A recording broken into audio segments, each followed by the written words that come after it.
Endomorphs are an amazing tool that allow you to save different XYZ locations for points in an object. An endomorph is really just a morph target, but instead of saving out a separate object file that you would morph to, you can save that information to the same object file. It's saved to the point. And so what we can do is we can use morph targets to help us with animation, texturing, all kind of things. But in this example, we use it for animation. I've got this character loaded, and what we'll do is we'll create a morph target, an endomorph, that we can use for animation. So we'll do something, let's do something with his mouth. So what I'll do is come down here to my vertex maps and click M for morph or endomorph, new, and we're going to create a new endomorph. So I'm going to call this mouth dot closed. And the reason why I'm doing the mouth dot, that's going to be a subgroup. And actually, you know what? Instead of just creating one morph target, I'm going to create two so I can show you how the subgroups work. But if to create a group, you have mouth dot, well, you put the name and then a dot, and then the actual name of the morph target follows the period, follows the dot. So I'm going to create that. We've got it down here. And the thing to remember when creating your morph targets is you don't want to create them on the base. The base is your finished object that is going to be like the default setup. And the mouth closed, that's a morph target. So we can start manipulating points at this point. So I'm going to grab some of this geometry. I'm going to lasso select, but it also means I'm going to grab some of those whiskers, and I'm going to have to deselect those. Okay, so I can see them here. So I'm just going to deselect those, deselect some of this geometry. Okay, and I'm just going to rotate that, closed. I'm going to move it up just a little bit.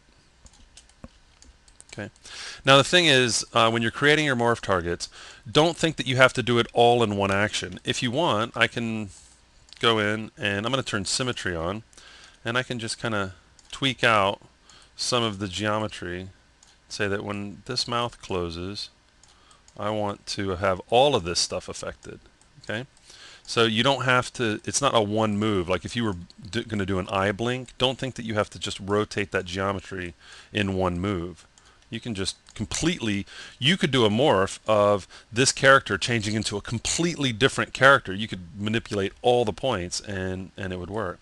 So let's just say that that's going to be our morph for the mouth closed, and you can just see the base. So mouth open, mouth closed. And I said we'd create another morph target so we could see the groups when we head over to layout. So let's go ahead and do a new morph, new. And I'm going to call this ears dot, let's just say out. So my subgroup is ears, and then my actual morph is out. So create, and I'm going to grab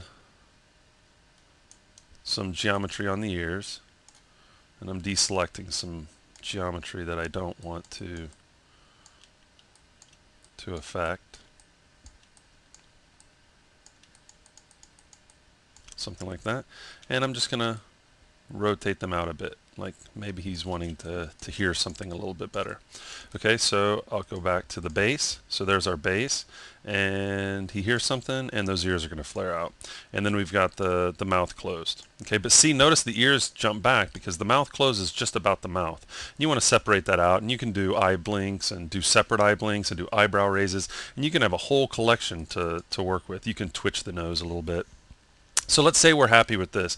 I'm going to go ahead and save it, and let's send it over to layout.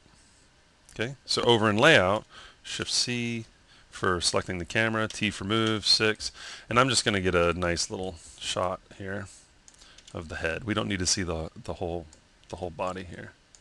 Okay, and now what I'm going to do is go over to Object, Properties, and when working with morph targets, you're going to want to set your subdivision order. Change it from first to, I always just change it to last. You can do after morphing, but I usually just take my subpatch objects or my subdivisional surface objects and set the subdivision order to last. That means that it's going to let you do everything else in the scene, and then the last thing it's going to do is subdivide it, which is freezing it down to polygons. So we'll do that, and then what we'll do is come over to the Deform tab, and under Add Displacement, we're going to choose Morph Mixer. Okay. It lets us know that we have two endomorphs, and we know that because we created those two, so we know that we have all the endomorphs that we created. I'm going to double click and open up this panel, and I'm going to go ahead and shrink it down because we only have so many morphs to work with, and that'll give us a little more room here. Let's shrink that down some more, and some more. Okay, so our morph list. Terry Tiger, we open it up, and we've got ears and mouth. Now, those aren't morphs, those are those groups. Remember the mouth dot and the ears dot? Well, those are the groups. And in those groups, each of them has a morph. Well, we don't have to do subgroups. We could just have a list of groups, but it'll help you be a little more organized, especially if you have, say, 16 morph or 20 mouth morphs, and you want to know where all the mouth morphs are. Well, if they're in a subgroup, that's going to help, and same with ears and eyes and things like that. So I'm a big fan of using the subgroups. Now, you could make new groups here in Layout, but I like to know that they're already there, so no matter where I load them up, I'll be set. If you want, you can come down to the options and display all morphs as one group, and in this case, that's not a bad idea because we only have two. Okay, if you wanted to, you could just display them by group.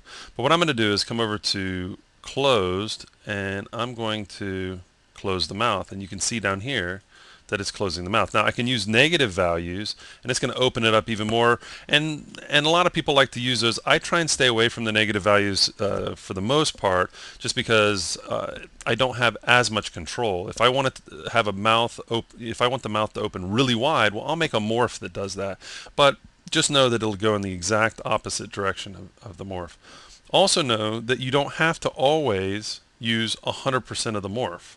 That's another thing that I see people do. It's you don't have to go to the extremes all the time. Sometimes, especially when you're doing a character talking, you can blend morphs and you don't need to use 100%. But notice that whenever I'm morphing, it's not just changing the mouth. Remember all those little tweaks we did to the mouth around here, like the upper lip? That's happening as well. Now let me slide this down. I'm going to slide it down here. Okay, and notice that we have the mouth closing, but we can also blend the ears sticking out and the mouth closing, so we can blend morphs together. Okay. Now, some people like to use OpenGL sliders instead of this morph mixer. See how I was moving that panel around and it was kind of getting in the way? Well, what I can do is I'm going to close that down, and I'm going to come over to Object, Properties, and under the Geometry tab, I'm going to, under Add Custom Object, I'm going to add sliders. Okay, and it adds it right here. And I'm going to double click, and right now, well, we have nothing. We have no channels selected. So I'm going to go over to the Terry Tiger and go down to Mouth, double click, and I'll add that there. Now, it lets me pick a range 0 to 100. If I wanted to use those negative values, like in Morph Mixer, I'd have to type in negative 100, but I don't like using the negative values, so I'm just going to leave that to 0. I can rename the label, but mouth closed, that's what I'm used to using, so I'm set there. I can change the color. I'm going to change it to this orange, or I could type in RGB values here if I don't want one of the presets, but the preset works for me. I'm going to come over to ears, double click, and add that, and for this one I'm going to make it bright green. Okay, and again with the range, I can change the range if I want. If I want to limit an animator from using 0 to 100, I could say no, use 0 to 50 or 10 to 50. I can change that. Also note that this isn't just sliders aren't just about endomorphs. I can do any channel, so I could control my camera with sliders. I could control my light with sliders. So let's go ahead and continue. Now I've got my sliders, but I can't actually activate them. I can't work with them if I'm in Move or Rotate or something like that. I need to come over to Modify, Sliders, and now I'm in slider mode. And I can move this around wherever I'd like. And once I have it where I want it, if I wanted to, I could collapse it so it's out of the way. But see how it's not as big and bulky as the motion mixer window? Sorry, the morph mixer window. I can just keep it out of the way. Okay, and so now what I can do is use these sliders just the same way, except now it's capped at 0 to 100 because I set that range. And for me, 0 to 100 works much better. I won't accidentally go into the negative. Okay, and I can do the same thing here. So say I've got the mouth closed and the ears are out because I've got them set at 100%. I'll come over to frame 10 and I'll take the ears out and I'll drop those back, and I'll take the mouth closed and I'll drop those back. And now when I scrub the slider, I've got a little basic little animation. So that's how we can take advantage of endomorphs and layout. Remember that we won't have access to them in the sliders if we haven't gone over to the deform tab and added the morph mixer. Okay, so once we have the morph mixer there, we can use the morph mixer panel, or we can add sliders and work right inside of the viewport and work right here. And you can have as many items in this list as you want. So you could have all your morph targets, you could color code them, you could group them however you'd like, and then you're set and ready to start animating.